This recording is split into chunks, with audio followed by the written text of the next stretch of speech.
वाढवले की सर्वसामान्यांमध्ये आक्रोश होत नाही आणि म्हणूनच म्हणजे आंदोलनं होत नाही किंवा विरोध होत नाही, म्हणूनच दारू हा एकमेव वस्तू आहे ज्याच्यावरचे कर वाढवले जातात. मला त्याबाबत माहिती नाही आहे.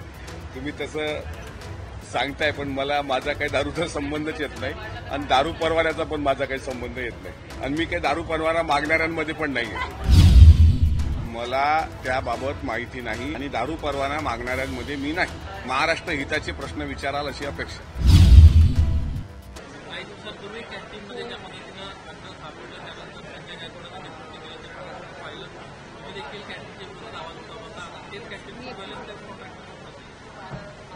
कॅन्टीनमधली सुविधा आणि कॅन्टीनमधल्या अवस्था बघितल्या तर निश्चितच ते कंत्राट त्याला कसं भेटलं यावर प्रश्नचिन्ह निर्माण होईल.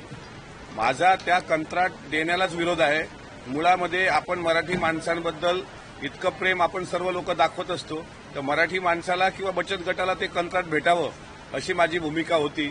मात्र आकाशवाणीमध्ये किंवा आमदार निवासाच्या भोजन कक्षामध्ये ज्या पद्धतीनं महाराष्ट्राच्या बाहेरच्या लोकांना कंत्राट दिलं जातं, ते तिथं कसे वागतात, त्यांचा किचन कसा असतो, तिथं असणारी उंदरं, त्याचं प्रमाण, घुशींचं प्रमाण आणि अस्वच्छतेचं प्रमाण, आता या निकषावर जर त्याला कंत्राट दिलं असेल तर मला तर वाटतं याबाबत शोध मोहीमच राबवली पाहिजे.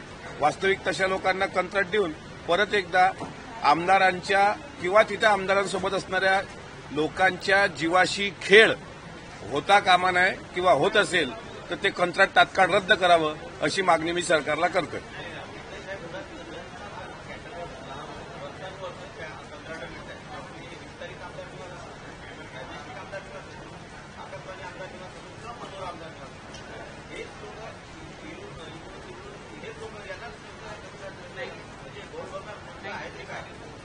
नाही, ते निश्चिंत आहे. ज्यांना कंत्राट भेटते त्यांना माहिती आहे आपण कशी मस्ती केली, कशी वागलो तरी आपल्याला हे कंत्राटच भेटतं. आता नेमकं का दिलं गेलं ते बघितलं पाहिजे. आपल्याकडे काय आर्थिक कॅपॅसिटी असणारी लोक नाही आहेत का महाराष्ट्रामध्ये? तर आहेत ना, आपल्याकडे आर्थिक कॅपॅसिटी असणारी लोक आहेत. त्याच्यामुळं अशा प्रकारे त्यांनाच चारही ठिकाणचं कंत्राट जाणं हा संशोधनाचा विषय आहे. कारण एक गोष्ट आहे, तुम्ही त्या आमदारांना वेड्यात काढा, आमदारांना काय काय म्हणायचं ते तुम्ही म्हणा, पण त्या आकाशवाणी किंवा चारी आमदार निवासमधल्या कॅन्टीनची व्यवस्था इतकी भयंकर आणि जेवणाची चवही, कारण आता जी लोक टीका करतायत ना की आमदारांनी का मारलं, त्या हिंसेचं समर्थन नाही, पण त्यांनी तिथे एकदा जाऊन जेवण करावं आणि तिथली वस्तुस्थिती पाहावी. त्याच्यामुळे अशा लोकांना वारंवार का कंत्राट दिलं गेलं याच्या तळाशी गेलं पाहिजे आणि त्या तळाशी जाण्याचा आम्ही प्रयत्न करू. तळाशी गेल्यावर दिसेल राजकीय वरदहस्त आहे की सामाजिक वरदहस्त आहे. कालपासून चर्चा सुरू झालेली आहे ती 328 मद्य विक्रीचे परवाने देण्याच्या मुद्द्यावर. या मद्य विक्रीच्या परवान्यातून राज्याला चांगलं उत्पन्न मिळेल. लाडक्या बहिणीसारख्या ज्या योजनांवर आपले कोट्यावधी रुपये खर्च होत आहेत, त्यामुळे राज्य आर्थिकदृष्ट्या डबघाईला येत आहे. अशा वेळेला आर्थिक नवीन स्रोत शोधण्यासाठी हे परवाने दिले जाणार याची चर्चा आहे. तुम्हाला कितपत योग्य वाटतं? म्हणजे खर्च जो आहे तो भरून काढण्यासाठी परवाने देणं मद्य विक्रीचे हे कितपत योग्य? लाडक्या बहिणींना पैसे देण्यासाठी भावांना दारू पाजणं कितपत योग्य आहे? राज्याचा महसूल वाढवण्याकरता राज्याचे मुख्यमंत्री आणि दोन्ही उपमुख्यमंत्री आणि कॅबिनेट सर्व एकत्र येऊन काही निर्णय घेत असतात. तब्बल 10 वर्षानंतर मला वाटते हे नवीन मद्य परवाने दिल्या जाणार आहेत. ते अधिकृतच मद्य परवाने दिल्या जातील, पण त्यामागची खरी भावना काय, भूमिका काय, हे मला असं वाटते माननीय मुख्यमंत्री अधिक स्पष्टपणे सांगतील.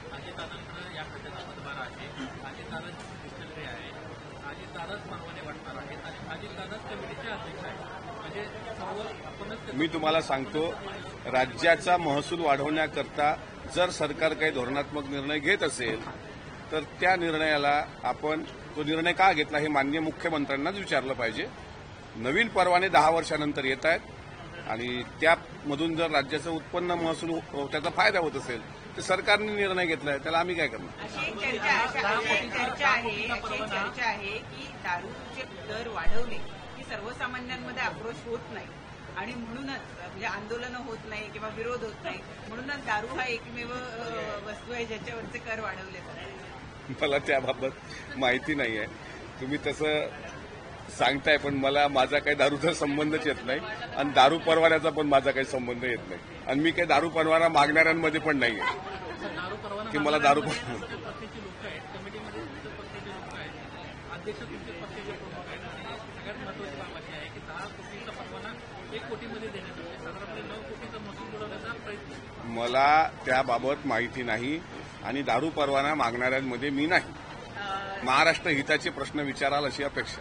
राष्ट्रवादी शरदचंद्र तो पण महाराष्ट्र हिताचा महसूल वाढवण्याच्या दृष्टिकोनातून जर महाराष्ट्र हिताचा काही निर्णय होत असेल तर त्याचं स्वागत केलं पाहिजे. राष्ट्रवादी शरदचंद्र पवार पक्षाचे प्रदेश अध्यक्ष आज बदलले जाण्याची शक्यता आहे. आज बैठक आहे एक महत्वाची.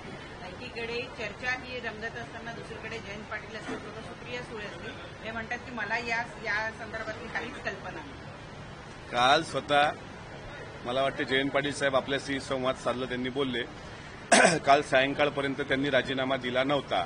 आज मंगळवार दिवस आहे, आज त्यांच्या कोर कमिटीमध्ये ती चर्चा होणार आहे आणि पवार साहेबांनी त्यांच्या पक्षाचं काय खांदेपालट करावा हा सर्वस्वी अधिकार पवार साहेबांना आहे. त्याच्यामुळं त्यांच्या पक्षात मी बोलावं इतका मी नक्कीच मोठा नाही, पण जे कोणी प्रदेशाध्यक्ष होत असतील किंवा आहे तेच जयंत पाटील साहेब राहत असतील तर त्यांना आमच्या शुभेच्छा आहेत.